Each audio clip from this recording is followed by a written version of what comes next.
Hello, everybody, and welcome back to Thrive Era. I am your host, Kim, and I'm so happy to have you back listening to episode 2. Woo! So, I wanted to first, before we get into the episode, I wanted to first start by thanking every single person who supported my podcast in any shape or form. If you shared it, liked it, subscribed, posted it about it, followed me on Instagram, anything, gave any, rated it. I'm so thankful. You have no idea how much I appreciate it and how much it means to me. When I posted this, I was so nervous because obviously this is something brand new to me, a new venture, and even though I did state that this podcast is basically like a journal for me, in the end, it's pointless if no one's listening. So the feedback I got was incredible, and I'm feeling so motivated to just do more and get more episodes out. So thank you again. I am so grateful, and I was just overwhelmed with emotions at the love I got. I will say I did cry. Happy tears, of course, but yeah, it's been really good. And I wanted to, I was thinking maybe at the beginning of each episode, I'll give like a health update just to let you guys know where I'm at, because I do get questions about if I'm on the list and this and that, because I'm still not on the list. I believe I touched on that in the first episode. So I figured maybe at the beginning of each episode, I'll do a quick weekly health update, or bi-weekly. I'm trying to post. I know I said in the first episode that I'm going to post every week. I think I'm going to aim, a more realistic goal for me right now is every other week, maybe. So we'll see how it goes. If I'm able to record and post, then I will. So yeah, I think I'm going to stick to maybe uploading on Sundays. So we'll see. But yeah, so health update for the week. Since I posted my last podcast, I haven't been doing the best. I'd be lying if I said I was feeling great. I haven't been. I've been feeling a little bit off because my blood pressure has skyrocketed again. And right away, I recognize the symptoms. I get I'm already tired 24/7 because obviously I don't have functioning kidneys. So when there's an organ in your body that doesn't work, your body's on overdrive. So obviously you're going to be lethargic. So on top of already being tired all the time, I've been feeling extra tired, and then I get like little headaches and stuff here and there. So I know when it's high. So it's been a little bit of a rough week.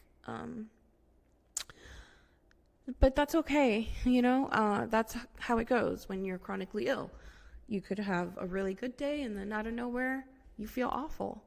That's just part of the process. So yeah, I've been not doing so hot, but we keep pushing. We keep grinding. And then also I wanted to tell this story because I feel like if this doesn't sum up how crazy and bad my situation is, I don't know what will.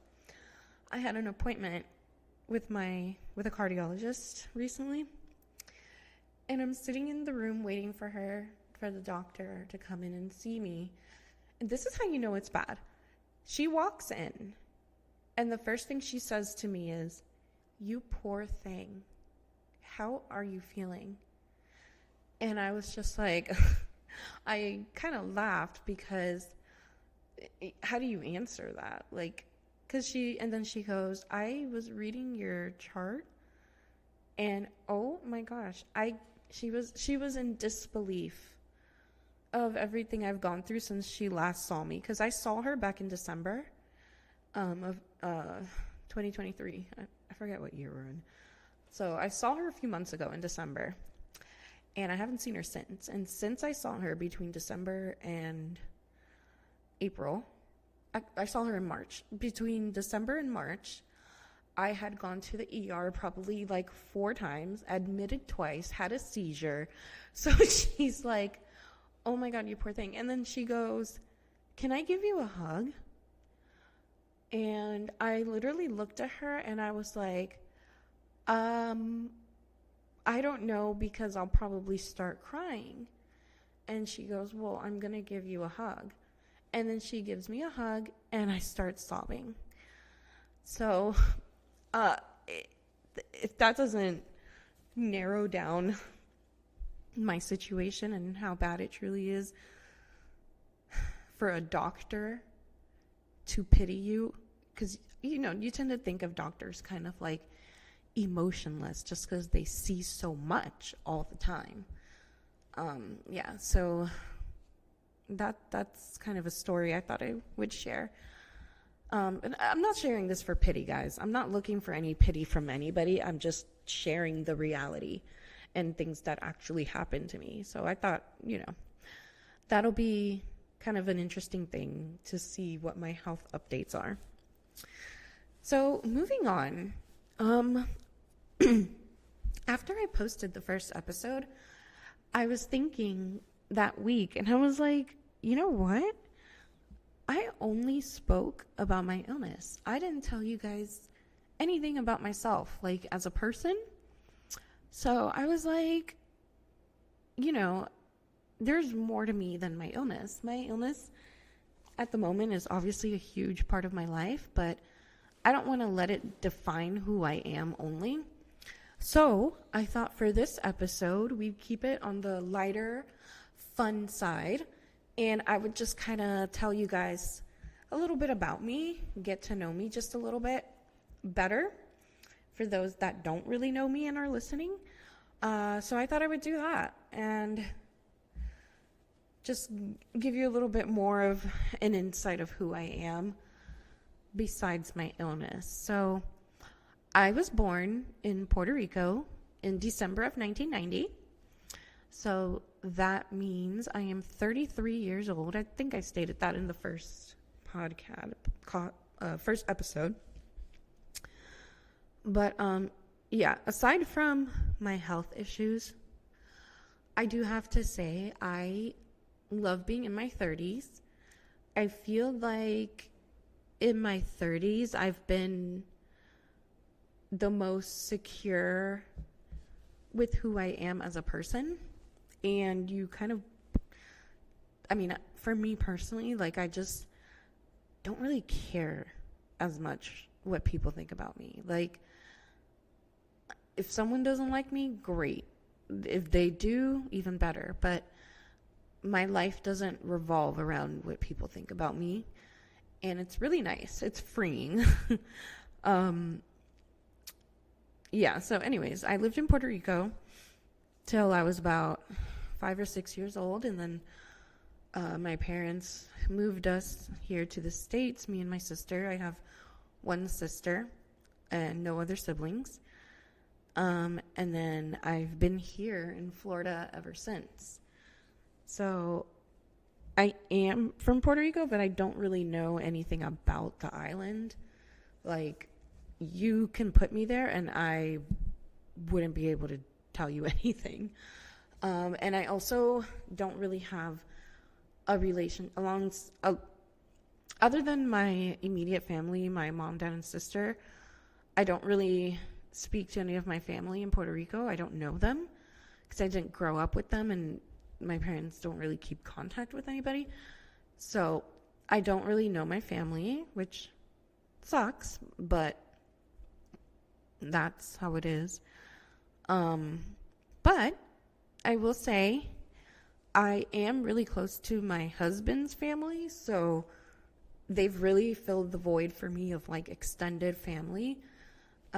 They fill that void for me. Like, I don't need to really get to know my other family because my husband has so much family. There's such a big family. But I would like to get to know my side. One day, maybe, who knows? But yeah. And speaking of my husband, him and I are high school sweethearts. We've been together since we were 17 years old. Which means we've been together now for 16 years, and we've been married for 8 years. And it's been a wild ride because we've basically grown up together since we were 17 to now 33. Both of us are 33 years old. So that's a long time. We went from teenagers to adults together through high school, college, careers, babies, weddings. Like, we've done it all. So, yeah, I love him. I do want to eventually share the story of like how we met and started dating and all that, but I do want to get him on the podcast. So I'm going to hold off on that so we can kind of tell it together. I think it'll be cool and funny to talk about it with him. So, but what I can tell you now about us, or him, I guess I should say, is my husband is amazing. Through everything I'm going through, he is my rock. I'm getting emotional. Whew, hold on.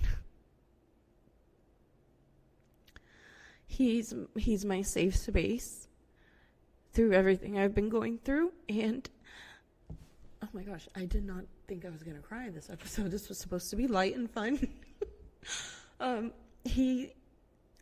I don't know where I would be without him in this predicament, in this chapter of my life. I'm really grateful for him. He's been there for me through anything and everything. Like, that man has seen it all. He's seen me at my absolute worst, and he still loves me. He still tells me I'm beautiful. Even though I don't feel beautiful right now in this period of my life. And that's a whole other thing I want to get into, not this episode, but another episode. I really want to touch on mental health with a chronic illness and how that, oh my gosh, I'm so sorry. I really didn't think I was going to cry. But, whew, okay. Anyways, yes, he's amazing. I don't know how he does it, to be honest, but he's such a good father. Like, Layla, our daughter, is obsessed with him. Like, she loves her daddy. She's a daddy's girl. And she's 22 months old right now. And while she's obsessing over Javi, I'm obsessing over her. Like, that girl is my life. Oh my gosh. When I tell you guys, motherhood is the best thing that's ever happened to me, I can't even begin to explain it. The love that you have as a mother is something so indescribable, and unless you're a parent, I really don't know how to describe it, because it's a love that you don't feel unless you're a parent. And oh my gosh, I feel like I'm gonna cry again. But that girl is the love of my life. Like, she is incredible, and she's the biggest blessing in my life. She is my little light at the end of the tunnel. Like, when my days are really dark and my mind just goes to dark places because of what I'm going through, I literally think of her, and I just remember why I'm pushing, why I can't give up. And I love her so much I could burst. You guys get it. I think you guys get it.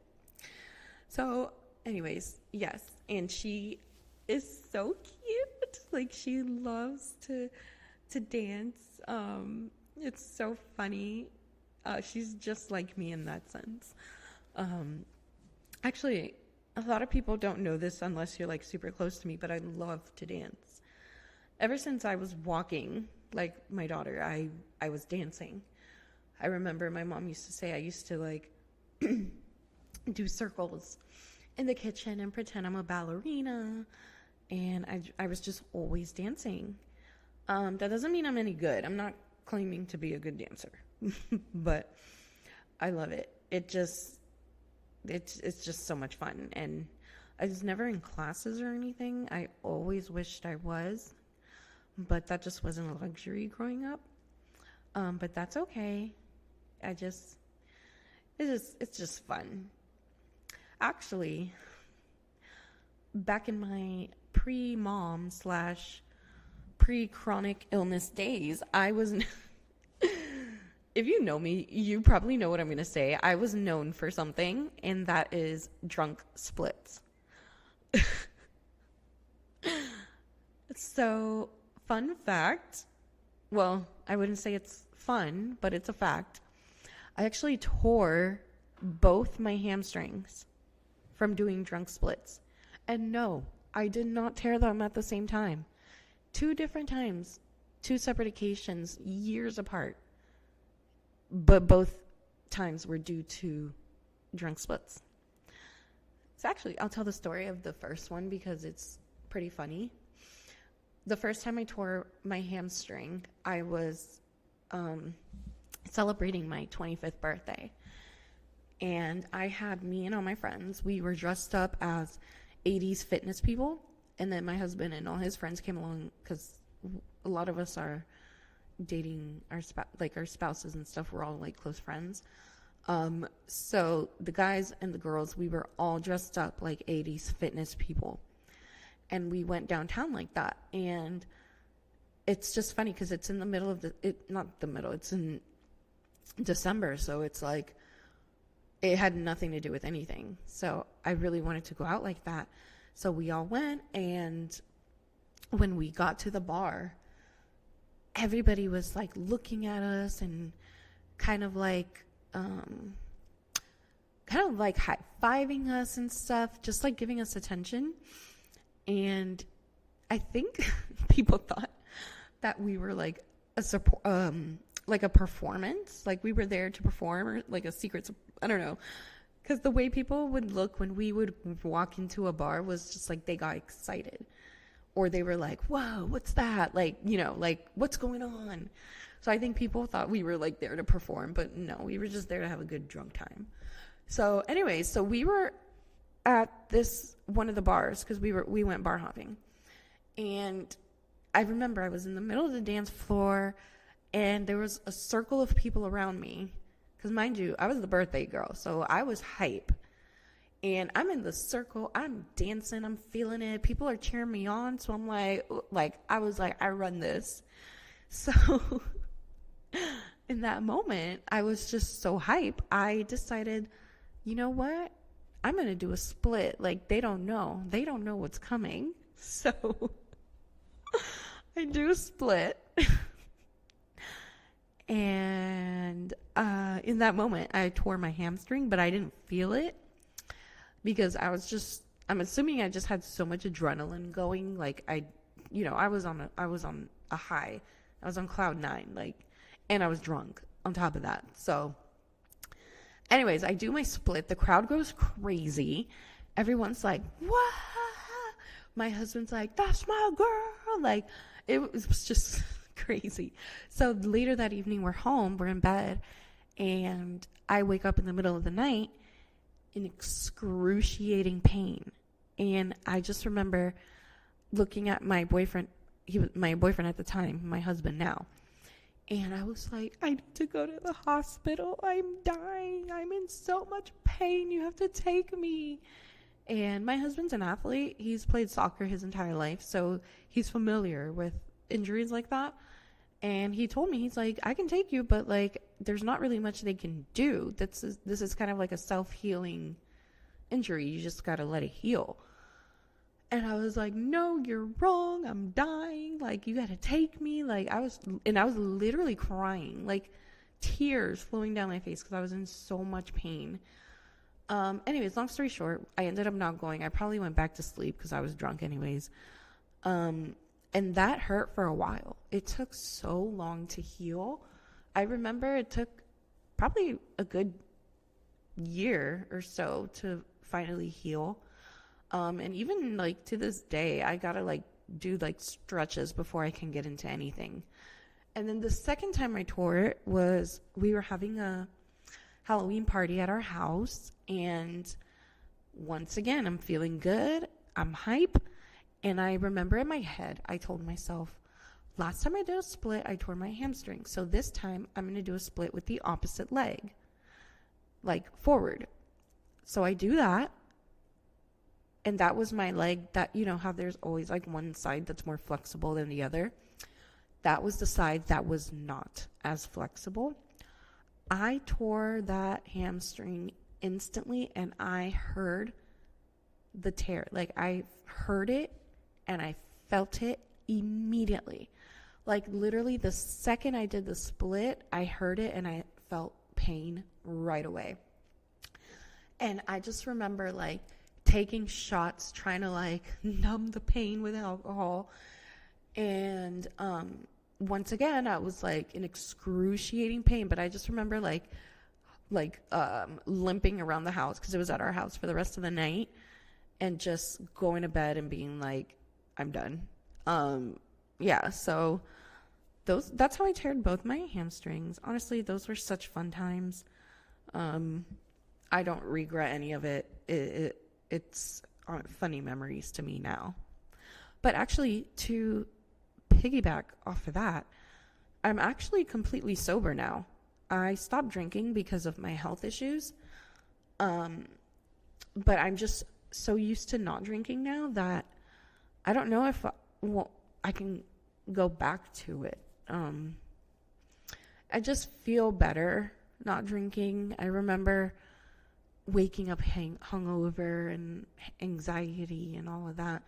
And I'm like, I don't really miss that. I'm really fully enjoying being able to function on the weekends, even though I'm always tired, but at least I'm not hungover. So, I don't know. But, I mean, I'm not going to lie, I'd be completely lying to you if every once in a while we're out and I see everyone having a cocktail, I'd be lying if I was like, if I didn't admit, like, damn, I really would like a margarita right now. But, I don't order it. Actually, sometimes I just do mocktails, and those are good, but I rarely order mocktails because it's just a bunch of sugar. So I normally stick to water or like, I don't know, lemonade or something. But speaking of margaritas, I love Mexican food. If you know me, you know that's my favorite food. I really love like Mediterranean food, like gyros and like Greek food and things like that. And I love Peruvian food. My husband's half Peruvian, and he introduced me to that. And oh my gosh, guys, if you've never tried Peruvian food, I suggest you go try it right now. It's amazing. And it's funny because I'm a picky eater. So for me to be like, I love it is crazy. But one thing I'm also picky about, but if you want the key to my heart, is you can get me some coffee. I love coffee. I love iced coffee. I've actually recently been really into hot coffee, which is insane because I was iced girly all the way, and now I've been really into hot coffee, but I just love coffee overall. Coffee is life. Yeah, I used to stop and get coffee on like my way to work and stuff, but I don't work anymore, so I don't really drink coffee out as much anymore. My husband and I, we like to go out on the weekends and kind of find like new coffee spots we haven't been to, which is one of my favorite hobbies. I love coffee shop hopping. So we'll do that. We'll like go find a coffee shop we haven't been to, and then we'll go grab lunch somewhere we haven't been to. We like to explore Orlando and like their different food variety, because there's so many new food options now. It's crazy. But we don't do that really often anymore because of my dietary restrictions. I have a really restricted diet now, so we don't go out to eat as often. And if we do, I normally try and stick to like a salad. But yeah, like I touched on earlier, I'm actually not working right now because of my condition. The reason being is because kind of like my health update, I was saying like my health is so inconsistent. So I was constantly, when I was working, I was constantly out. And then, actually, my last job, I actually got fired because of my illness. I called out too many times and was in the hospital one too many times, and I ran out of sick time, PTO, and I even ran out of my short-term disability. And I wasn't trying to take advantage of the system. Like, obviously, I genuinely was sick, and I was in the hospital a lot in the beginning. I was in the hospital almost for a full month, so I lost all my time, paid time. So I was trying, actually, to kind of rewind, I was trying to go back to work because I felt kind of like my health was on a steadier situation. So I was trying to go back to work, but I was just asking for a modified work schedule. I was asking to work 4 days a week rather than 5. So I had 1 week so I had 1 day during the week set aside so I can take care of like appointments and anything like that. Like if I had like an unexpected day when I'm not feeling well, I could have like a day off and not have to be like, oh crap, I need sick time or I don't have any PTO. So I was trying to get a modified schedule for that. And they denied it and fired me instead. So yeah, I'll say in that moment, it really hurt because they knew what I was going through, but I don't think they understood the extent of how serious my situation actually is. I feel, and I could just be speaking out of my own ass, but I feel like they thought I was taking advantage and just being like, I don't want to work. But that wasn't the case. I was trying to go back to work. So that happened. But I in all honesty, in that moment, it did hurt when I got the letter that I was being let go. But I had to sit with myself and I was like, I get it. It's a business. They're running a business, not a charity. At the end of the day, I'm replaceable. And that's something that I feel like everybody needs to realize when it comes to these corporate jobs. You are so replaceable, it's not even funny. So don't let work consume your whole life. I always say it's better to work to live rather than live to work.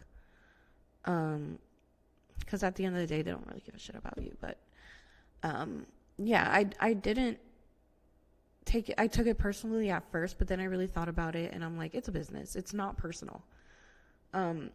So yeah, and I've actually been asked multiple times why I didn't sue, and I did not want to go that route. As a person, like that's just not in me, and I didn't want to leave on bad terms because I actually, in the end of the day, I really liked the company and the people. I'm not going to say where it was, but I really liked my coworkers and I liked the company and I loved my job. So I didn't really want to leave on bad terms or burn any bridges. So I just kept a step in. But yeah, I do get asked that, like, oh, you should have sued. But I'm like, I already have enough going on in my life. I don't want to deal with that also. And I mean, at the end of the day, my husband is able, we're blessed right now that he can support us without me working. And I'm able to stay home and be with my baby and raise my baby rather than have to take her to daycare. So it kind of worked out at the end of the day. But I really do want to go back to work eventually, I will say. I'm not trying to be fun employed forever. So yeah, that's a little bit about myself. I actually wanted to do some questions because I posted on my story. If you guys have any questions, feel free to ask me, and I did get a few, so I wanted to answer them on the pod. So let me pull these up real quick, and I'll go through them and answer the questions. So somebody asked, what is your favorite memory before and after becoming a mom or wife? I will say it's not necessarily a memory, but I will say before becoming a mom, I do miss the freedom that came with not having kids. When you don't have kids, you get to be selfish with your time, with your money, with everything, and you can do what you want when you want. So I will say there are days when I do miss that freedom, but I wouldn't change anything for the world because I love my baby so much. But if you had to ask me like what I miss the most about not being a mom, it's that. It's just the freedom to do whatever. And then my favorite memory now is probably anything to do with Layla, to be honest. She's awesome. And she just makes both me and my husband's day a lot brighter. She's amazing. And she's so funny. So, yeah, that's a good question. I like that one. Somebody asked, how are you? You all capitalized. I wish I could say I'm good, but in this current state, I'm struggling. If I'm being honest, I will say though, I feel like my meds play a huge part also though. I'm on a really high amount of blood pressure medication, and it turns out that when you're on a lot of these meds, they tend to like depress you. The doctor actually told me that it was something crazy, like 75% or 80% of his patients that are on multiple blood pressure medications are on antidepressants. So I was like, damn. So like, I'm really struggling to like, I don't know how to explain it, but I can say I'm okay. I'm not great. I'm trying my best with what I've got. Somebody said, how do you manage your day-to-day life? With my husband, he helps me so much. He is a godsend. Like I stated earlier, I'm not going to cry again, but he's a huge help. I wouldn't be able to get by without him at the moment. Like energy-wise and all of that, he helps me a lot. And just having faith helps me as well, although sometimes that's really hard. I try to keep my faith as well. And then I got, how did you guys create the most perfect little angel baby girl? Girl, I wish I knew, but I think I always joke around. I'm going through so much in my life right now that God gave me a good kid because he knew I just couldn't handle it otherwise. And then someone asked, do you still listen to E40? Tell me where to go. Actually, yes, I had to introduce Layla to it because that's just a classic. This is an inside joke with my friend. I've known her since I was 12. We always used to tell people that we were in the music video for Tell Me When to Go. and, we would get hyphy and ghost ride the whip. So that's funny. I like that. Somebody said, what's the hardest part about PD?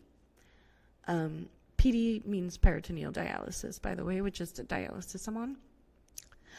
I would say the hardest part is relying on a machine to live, because there are nights when I'm so exhausted and the last thing I want to do is set up this machine and then hook up to it and be stuck to a tube for 10 hours. I think that's the hardest part. And then on top of that, I would definitely say the tube in my stomach is so uncomfortable. Like when I'm wearing jeans and stuff, and it also gives me like a gut. So I always look from the front, I look skinny, and then I turn to the side and I look pregnant. And I look pregnant 24/7 because I have like this gut because of the tube in my stomach. So that's really uncomfortable as well. So I would say those two things are the hardest part about PD. Somebody said, what's your top 3 favorite places you've traveled to? I would say probably Switzerland, Belize, and Arizona. Arizona was so cool and so much fun. And then the last question, I'll go through top 3 or 5 restaurants in Orlando. So, like I stated before, I'm a picky eater.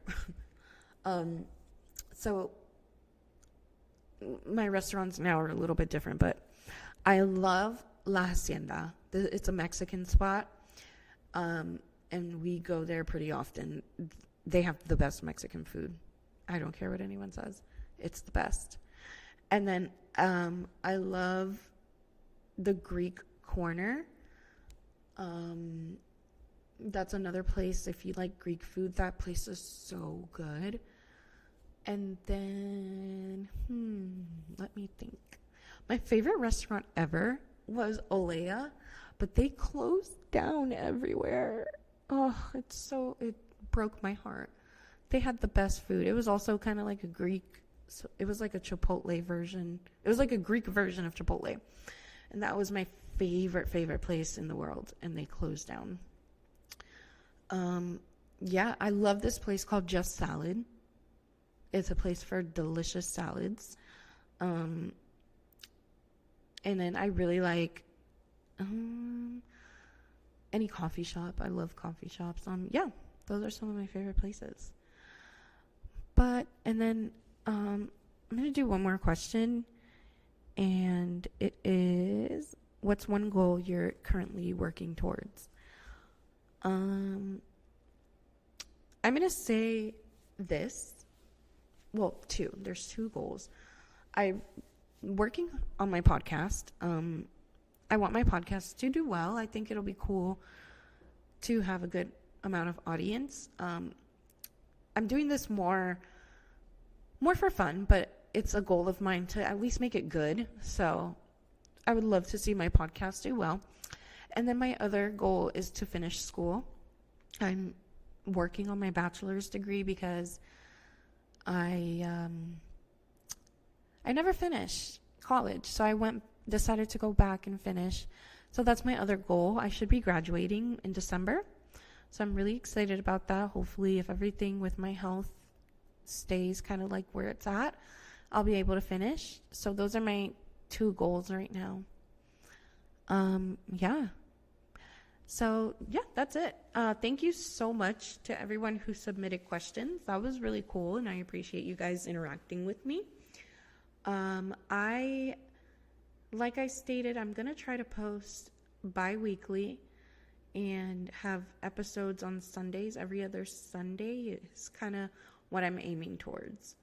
So I hope you guys enjoyed this episode and enjoyed getting to know me a little bit more on a personal level. I wanted to keep things light, so I'm sorry about the tears. But thank you guys so much for listening. Please subscribe, like, rate it 5 stars, whatever platform you're using to listen to it, please, please, please rate my podcast and subscribe, because that helps me a lot, and it lets me know if you guys are enjoying it. And I do always enjoy feedback, so if you guys have any suggestions, anything you want me to talk about, please let me know. I'm always open to listen. And thank you so much again. I appreciate all the support. And I'm going to leave you guys with a positive quote of the week. And it goes, always laugh when you can. It is cheap medicine. And that was by Lord Byron, whoever that is. Thank you guys so much for listening. I hope you have an amazing rest of your day and keep thriving. Bye.